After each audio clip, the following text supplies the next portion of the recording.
Well, hello everyone and happy Monday. It is digital host A.J. Wuest welcoming you back to Before the Four, the live stream where I talk about some of 48's top news stories and then some before our 4 o'clock newscast. A quite dreary Monday afternoon as far as the weather goes. That is for sure, especially here in the Huntsville area.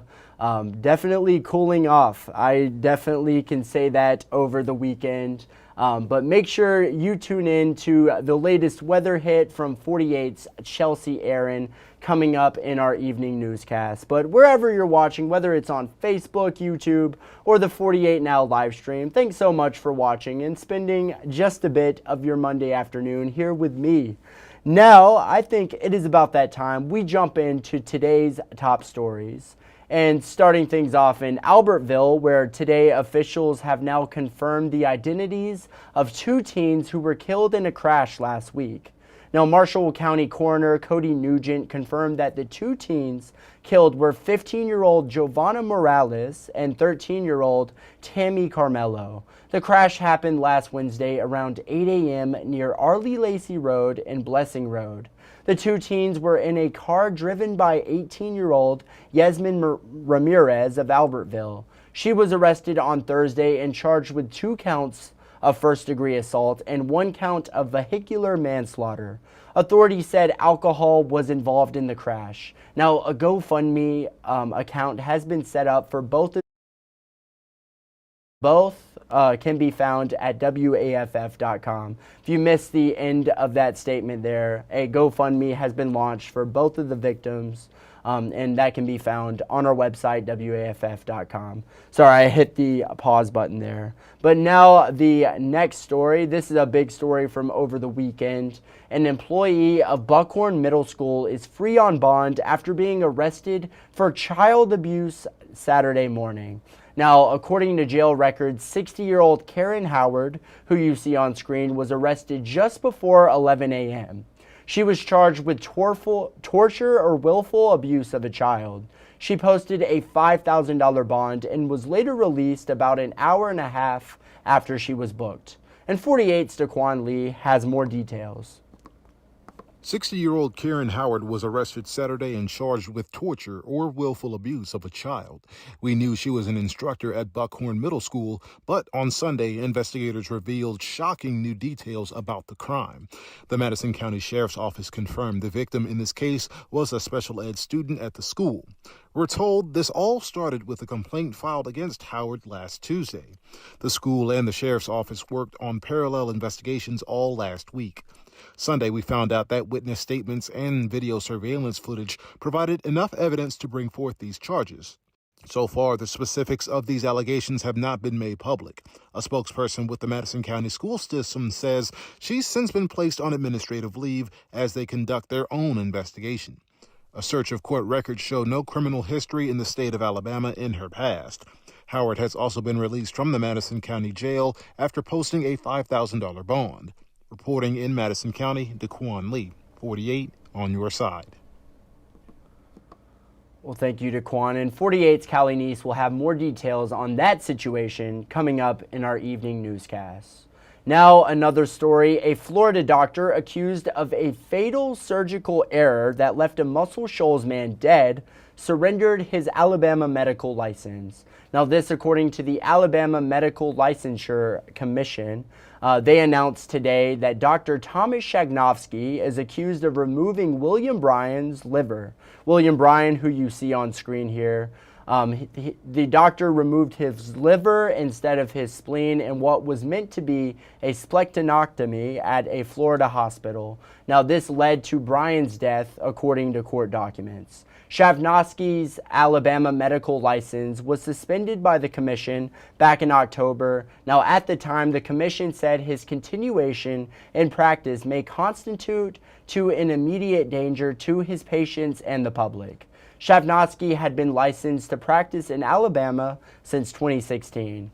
And now a very sad incident over the weekend that has left one Austin High School student dead. Austin High School senior Josiah Flood, who you see on screen, was killed in a wreck near Toyota Field along I-565 Saturday evening. Don Webster with Huntsville Emergency Medical Services told 48 News the incident happened in the westbound lanes near exit 11. Now, family spokesperson of the victim, his name was Tim Hall, he said that him and his wife have known the family of Flood for many years, and even held him at the hospital when he was born. Flood played football at Austin and is survived by his mom, dad, brothers, and sister.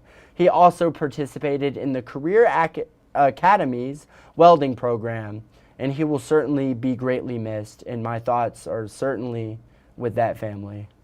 But now a story. If you're looking to travel here in the Yellowhammer State this week for Thanksgiving, just know there will be increased law enforcement patrolling the roads and making sure everyone is staying safe this holiday season.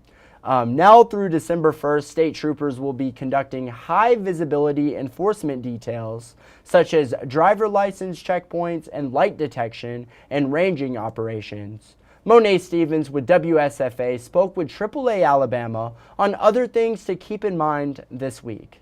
Take a listen. Thanksgiving is less than a week away and people are already headed to their destinations. It's busy already, and we're looking to have almost 80 million people on the roads. Folks are really recognizing the value of traveling out of Montgomery. We have great crowds. We have new flights to Atlanta. We have additional flights to DFW. Whether you're hitting the highways or you're hitting the skies, it's going to be a busy travel season, so officials are asking you to prepare ahead of your travel day. At Montgomery Regional Airport, Executive Director Wade Davis says preparations start before you arrive at the airport. Well, make sure you arrive ahead of time, 2 hours ahead of time. Make sure that you check what's packed in your bag. Go to TSA's site. Make sure that you don't have anything there that shouldn't be in the bag. Inclement weather is possible during your travel day. Davis says to check your airline for any delays or cancellations. Make sure that you have the app downloaded on your phone, whether it's American or Delta. That'll help you get through the process faster. You'll be able to see where your bags are. If you're on the road to your destination, AAA recommends you fuel up and check your car's tires and fluid levels before you leave. With the cold weather we've had in the last few days, a lot of people have had their tire pressure drop significantly. Drivers will likely see traffic on the way to their destination. Ingram says pack some extra time on your trip to avoid stress and frustration. If you're traveling somewhere that normally takes you 2 hours, you probably want to allow yourself at least 3 hours to get there, maybe more than that. And eliminate potential distractions. Let somebody else in the vehicle hand out the snacks or read the app, answer the phone, change the radio station. Monet Stevens, WSF 12 News, Montgomery. Well, thank you, Monet. And if you're traveling out of state for Thanksgiving, maybe you're even looking to head up to New York City, you can now blast off directly to the Big Apple from the Rocket City. Huntsville International Airport announced earlier today that it has added a nonstop route to New York City. The once daily flights through Delta will take flyers directly from Huntsville to LaGuardia Airport. The route will begin April 14th, 2025, and flights can be booked now at delta.com. And speaking of flying, the TSA planning for a record number of flyers this week, and flying or driving a couple of winter storms are threatening to snarl the plans of millions of Americans. NBC's Emily Akita joins us with the latest.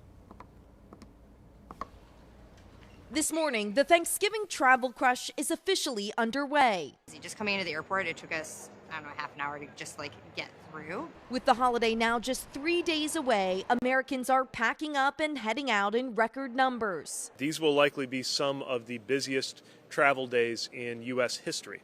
AAA estimates some 80 million people will travel this holiday week, with 90% of them expected to drive to their Thanksgiving destinations. We do recommend Tuesday and Wednesday, try to leave early in the morning. The afternoon hours on Tuesday and Wednesday are the worst.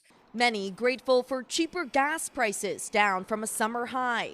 Prices falling below $3 a gallon in more than half of the states nationwide. And at America's airports, the TSA expecting to screen a record number of travelers. The FAA is also dealing with another problem, warning some airports will see slowdowns from shortages of air traffic controllers.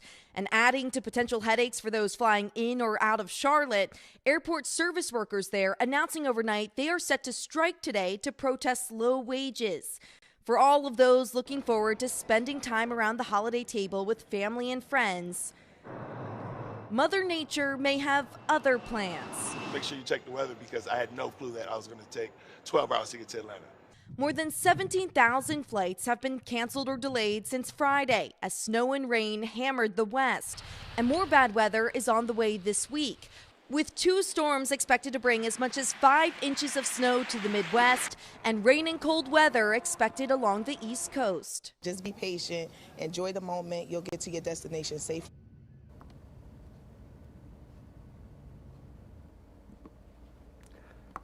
Well, thank you. And in Huntsville, veterans and soldiers dealing with PTSD and anxiety are often prescribed drugs to help them cope. However, one Huntsville medical clinic is working to treat people with PTSD by using some new treatment methods. Dr. Charles Lee at Regenesis Stem Cell Center said anxiety medications and antidepressants alone aren't often enough to treat someone's PTSD symptoms. That's why he provides 2 other treatments that are aimed at helping people suffering from PTSD. One of the treatments is called the stellate ganglion blocks. It involves Lee injecting a mild local anesthetic into a cluster of nerves in the neck. And the other treatment involves patients breathing high oxygen concentrations in a concealed chamber. Lee said that treatment helps them often get oxygen following an episode of severe stress. And 48 Sarah Grace Kennedy earlier today spoke with Dr. Lee, and take a listen to what he had to say about the treatment. I've seen patients' lives change drastically. Going from being kicked out of every school they've ever been to being a stellar classmate and having friends and functioning properly. And then their parents come in to get treated too because they have been through a lot over a long period of time. Thank you. And now coming up after the break, we'll talk about the latest on the Trump transition, a Montgomery native's remarkable story on breaking out of the addiction cycle, and a 97-year-old cheerleader? Stay tuned. Also coming up, of course, Facebook fun. You're just not going to want to miss it. I'll see you all in 60 seconds.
Well, hello everyone and welcome back to Before the Four. Thank you for sticking around after the break, but now let's turn to national politics.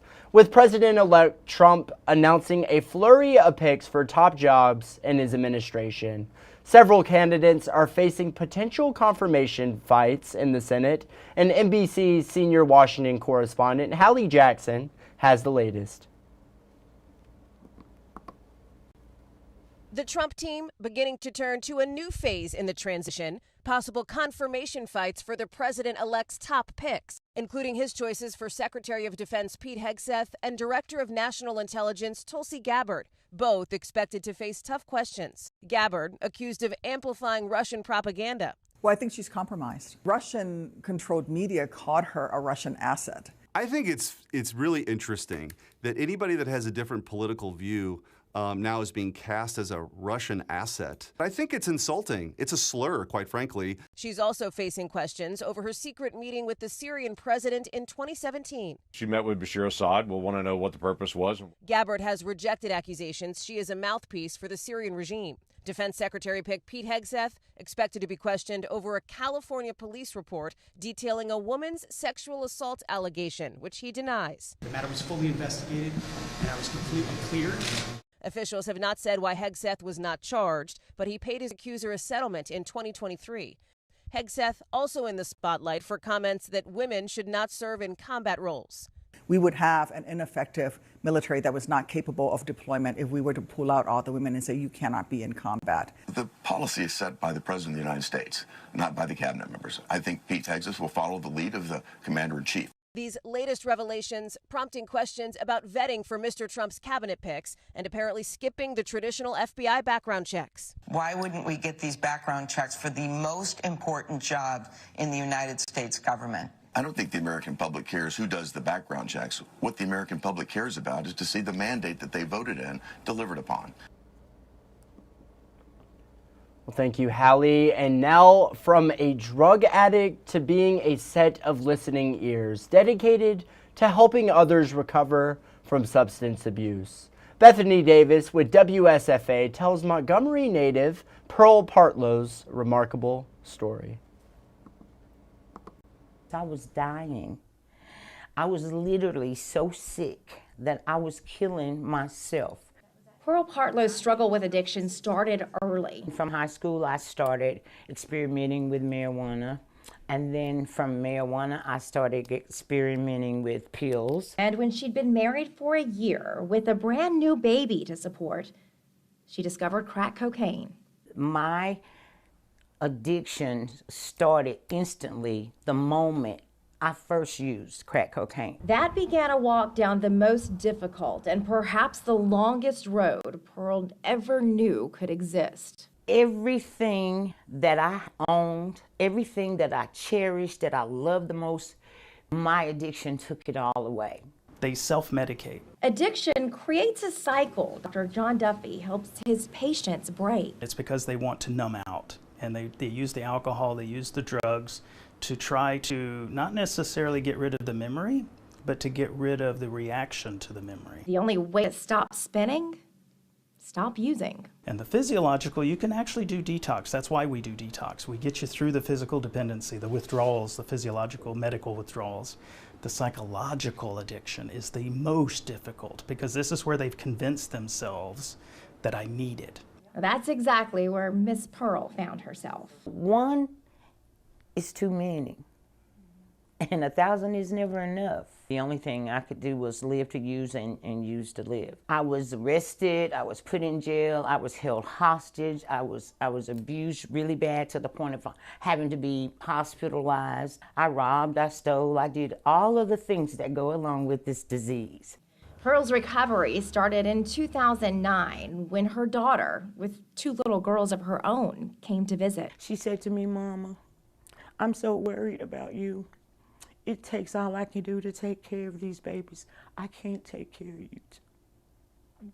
And the fight began against her addiction and the mental health conditions it caused. Depression, my mental health issues is anxiety. I have a lot of them.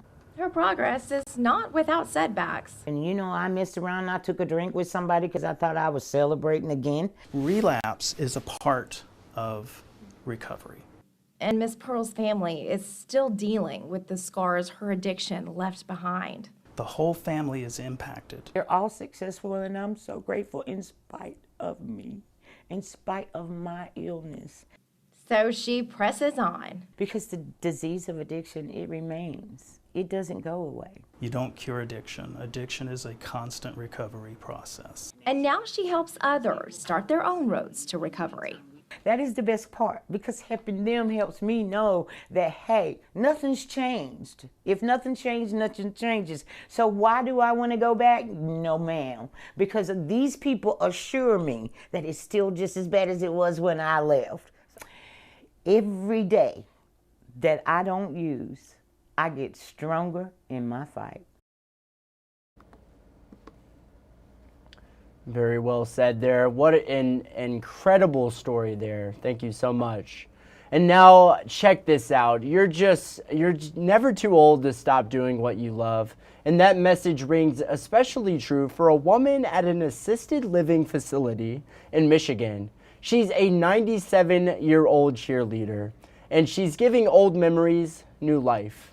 Local News Live correspondent Lauren Pesco shares her story with us.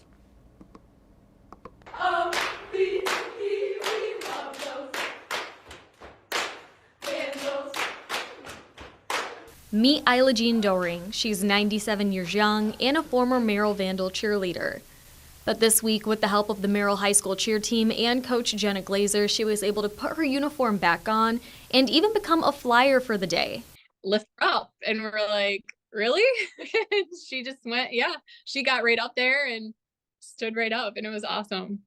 Isla Jean was a member of the school's very first cheer team and even helped create the first uniforms. I just felt bad that Merrill High School didn't have a cheerleaders when all the other schools had them.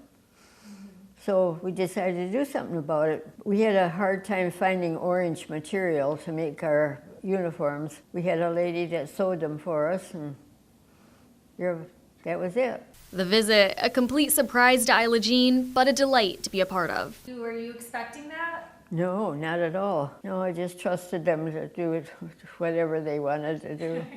I was embarrassed, all the attention. We'd asked her if she remembered any cheers from when she was in school, and we were figuring it was probably 84, 85 years ago. And she was right on top of it, and she said yes. When we walked in the door, she was already cheering. Before we could even start cheering, she was ready to go. Isla Jean can kick higher than us. She can probably run faster than me. She's full of spirit. We made some little Isla Jean signs. All of our residents held these in the audience so that they could cheer for Isla Jean while she was up cheering. It was heartwarming. It was so fun to watch her up there and see her smile. She even taught the girls a few cheers they plan to use. What was your favorite cheer to do?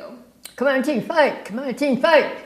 When I left, she said, without me, you wouldn't have Merrill cheer. And I just thought on that, and I was just so grateful for her because I know what it probably took to get that started, and she's allowed me to come in after her, a foundation that she built, and her girls, they built this program, and I get to come in behind her and mentor girls all the time because of that. I guess I'm famous now. Reporting in Merrill, Lauren Pesco, TV5.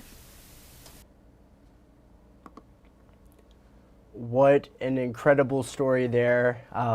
She's still got it. There is no doubt about it. That is awesome. And for those girls, when they said without her, there would be no Merrill cheer, that is such an awesome story there. I love it. And I think with that, we are going to end today's Before the Four on that positive note. We'll get into Facebook Fun. Today's question will be used in tomorrow's Before the Four, so make sure you stick around for tomorrow's Before the Four. But with that said, that is just about all the time I have today. But as always, I want to thank you for watching. You all have a great night.